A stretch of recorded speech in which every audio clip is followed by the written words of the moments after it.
President Cyril Ramaphosa is set to lead commemorations marking 30 years of democracy. April the 27th, of course, marking 3 decades since the nation attained democracy, a significant occasion for reflection and celebration. So this event also underscores the progress made since the end of apartheid and highlights the ongoing journey towards equality, justice and unity in South Africa.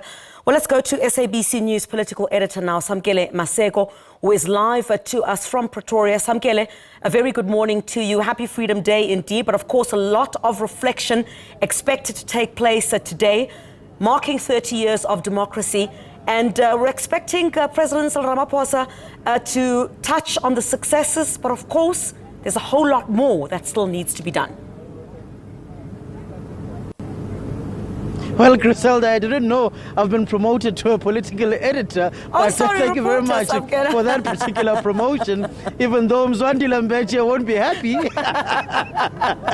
But indeed, it is 30 years, the commemoration of Freedom Day here. We are joined by the Minister of Justice and Correctional Services, Ronald Lamola. On this day that I get a promotion, Minister Lamola, just the reflection, 30 years into democracy, South Africa is still highly unequal.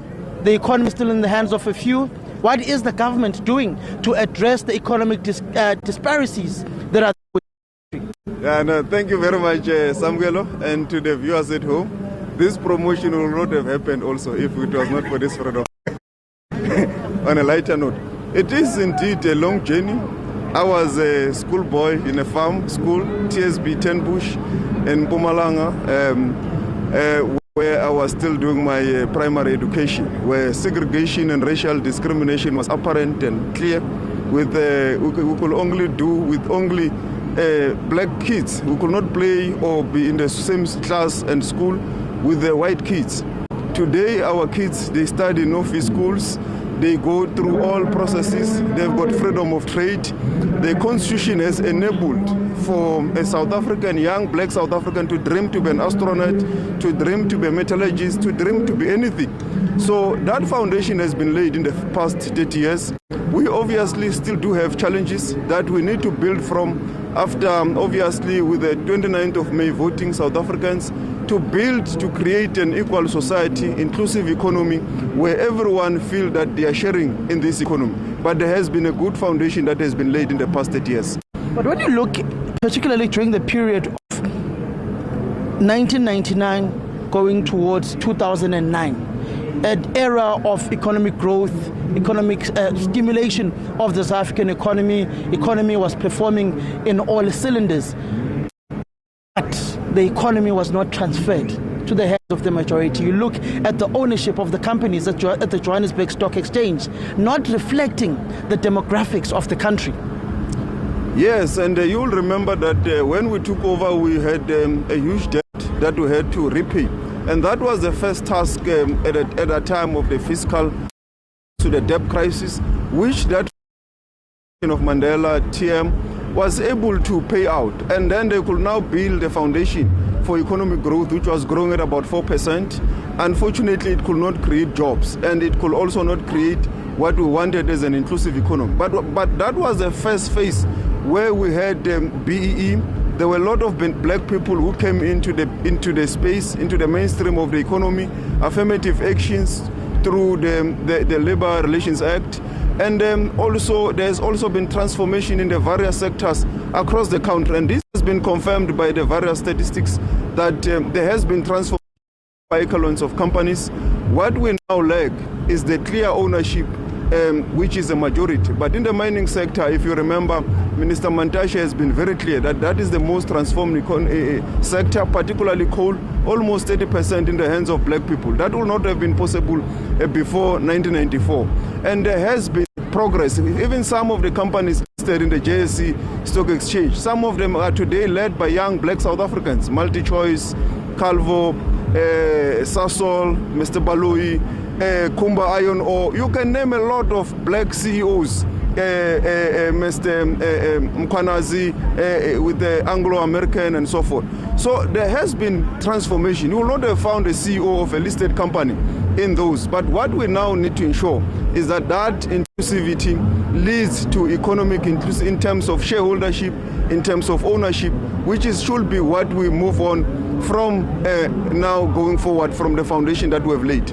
You are part of a generation of youth leaders that pioneered economic freedom in our lifetime, a clearly called freedom fighters. When you look at the generation of Cyril Ramaphosa, Thabo Mbeki, Nelson Mandela, Alfred Nzo, those particular leaders of that particular era and time, you can even include opposition leaders, Tony Leon, Helen Ziller, that era ushered democracy. What needs to be done for the younger generation that is at the top echelons of government now and political formations to usher economic freedom that will see the black majority also being the owners of the means of production?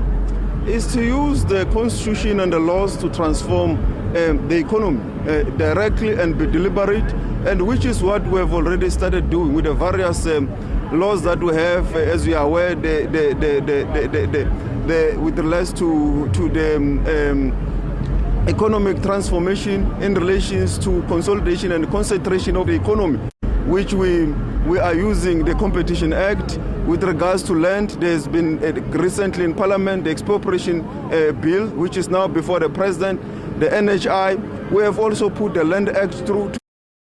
There is land justice for our people. There is also economic deconcentration that will enable inclusivity of the black majority into the economy. But Section 25 of the Constitution, many scholars, particularly if you look at Advocate Thembeka Ngcukaitobi, who says that Section 25 of the Constitution does permit for expropriation of land without compensation. Why has the government not tested that particular Section 25 to see its strengths and its limitations? Indeed, it is a transformative constitution, and as you are aware, the expropriation bill will enable us to ensure that we can expropriate within what the Constitution expects us to do, even at nil compensation. So that is what we will definitely do, and it is for that reason that we have also now have the land court, and the last sitting of the Judicial Service Commission has recommended the president of that court, which will ensure that there is harmonization of the jurisprudence, which will enable this to now happen. And I believe the Department of Rural Development with the Land Commission, they will take through such matters that will enable us to ensure that people get equitable access to the land. How do you then move away from an era where you are essentially part of building a state, a country and a nation that is dependent on the state, such as the social security nest that is cushioning a lot of South Africans' poverty, but you are then inculcating a culture of dependency on the state? How do you then move people away from that culture of dependence? There is the support to small businesses, entrepreneurship, and also the support in skills development that will in the long run resolve the challenge of people only be dependent on the state, but depends on themselves to create a living, to be able to build their own houses, to build their own businesses. And that is why we have seen the focus more even in our engagements with the business community, with the NGOs and so forth. It is to ensure that we move towards supporting small businesses in our country, and also ensuring that the economy is open up to enable new entrants and new business people to play in that space. Is it democracy where in a country that you only have the power to vote but do not have economic power to your own self-determination? What do you say to a South African who's sitting in Appelsport in an informal set in a shack without economic power, but being canvassed at this point in time to go out and vote, but yet does not have the self-determination to their own economic growth because there are no opportunities? Their vote is their voice. They need to use it wherever they are. They must ensure that we continue with this transformatory journey that we have already started, that our freedom is not hijacked by counter-revolutionary forces, but we ensure that we continue where we left. We had challenges, but we must build from these challenges, learn from them. And I believe that with the support to small businesses, with the support to new entrepreneurs, with the support to skills development, that you are referring to will have the freedom of trade to be able to be whoever he wants to be. And the Constitution allows them to dream, to be able to do whatever they want to be able to do in the economy of our country. And that will enable us to ensure that this economy is inclusive. As a young South African, what is your biggest takeout of this past 30 years of democracy? It's the fact that we have created an environment where any young South African can dream to be anything. An astronaut, can be a pilot, can be an engineer, can be anything. And that is what we need to use to benefit from the gains of our freedom. And as a young South Africans, they have got that unlimited potential. The sky is the limit.